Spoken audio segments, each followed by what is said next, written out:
عربی ادب کی کہانی ہے۔ ایک عابد عالم تھا، وہ خدا کی عبادت کے لیے پہاڑ کی چوٹی پر جا کر بیٹھ گیا اور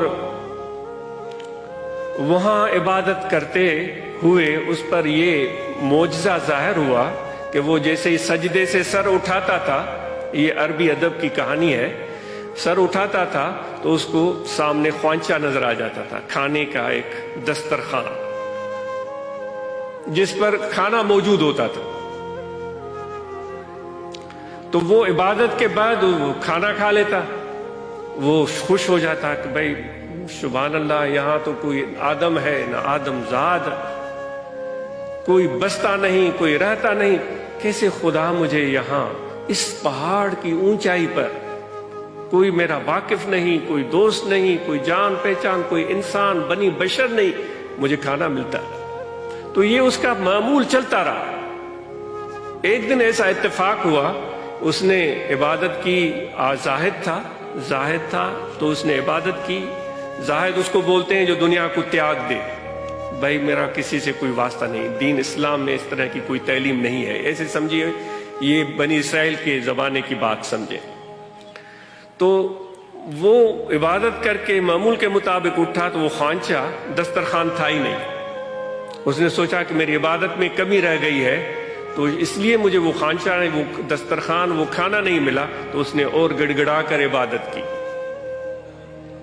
اس کو نہیں ملا دسترخوان، پتہ نہیں کیسے آتا تھا، کہاں سے آتا تھا، کس طرح پہنچتا تھا۔ پھر اس نے اور زیادہ گڑ گڑا کر، رو رو کر سجدے کیے، عبادت کی، نہیں ملا۔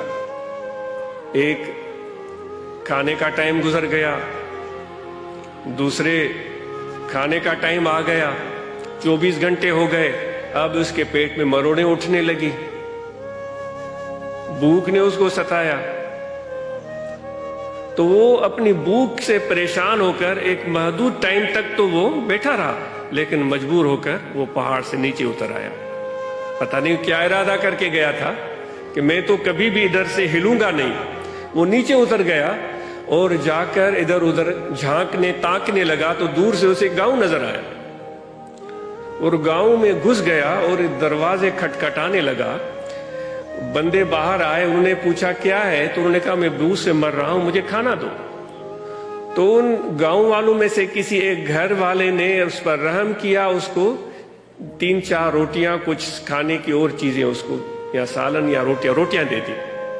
وہ 3-4 روٹیاں پکڑ کے چلا تو اسی گھر کے دروازے پر کتا بیٹھا ہوا تھا۔ اس نے جب اس کو روٹیاں لے جاتے ہوئے دیکھا تو اس کے پیچھے چل پڑا۔ جب آگے چلا تو کتا بھی اس کے پیچھے، یہ تیز چلا تو کتا بھی تیز چلنے لگا، یہ دوڑا تو کتا بھی دوڑنے لگا۔ تو پھر اس کو ڈر لگا کتا مجھے کاٹے گا، تو اس نے ایک روٹی پھینکی اور کتا روٹی کھانے میں مشغول ہوا، اس نے دوڑ لگائی، میں نکل جاؤں گا، پہاڑ دور نہیں ہے، چوٹی پر تو کتا آئے گا ہی نہیں۔ کتے نے جلدی جلدی روٹی کھائی یا نہیں کھائی، وہ کچھ کھائی کچھ نہیں کھائی، پھر اس کے پیچھے دوڑ لگائی، پھر اس کو پہنچ گیا۔ اس کے پاس تھی 3 یا 4 روٹیاں، اس نے کہا کتا تو کاٹنے لگا ہے، وہ بھونک رہا تھا، اس نے دوسری روٹی پھینکی، کتے نے اس کو روٹی کو منہ لگایا، اس نے اور تو تیز دوڑ لگائی، تھوڑی دیر میں کتا پھر اس کے پیچھے،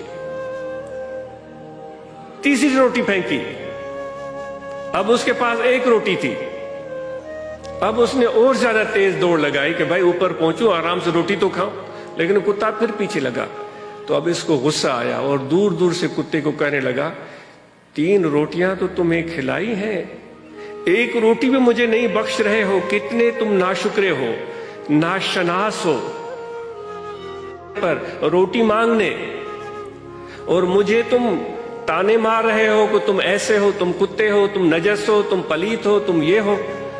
بھائی میں جیسا بھی ہوں، مجھے اتنے سال ہوئے ہیں، میرا مالک 1 دن روٹی دیتا ہے، 3 دن روٹی نہیں دیتا، بھول جاتا ہے اپنے کام میں 3 دن کاٹ لیتا ہوں، لیکن کسی اور غیر کے در کی طرف میں آنکھ اٹھا کر بھی نہیں دیکھتا۔ بھوکا ہوں، پیاسا رہوں، کچھ بھی ہو،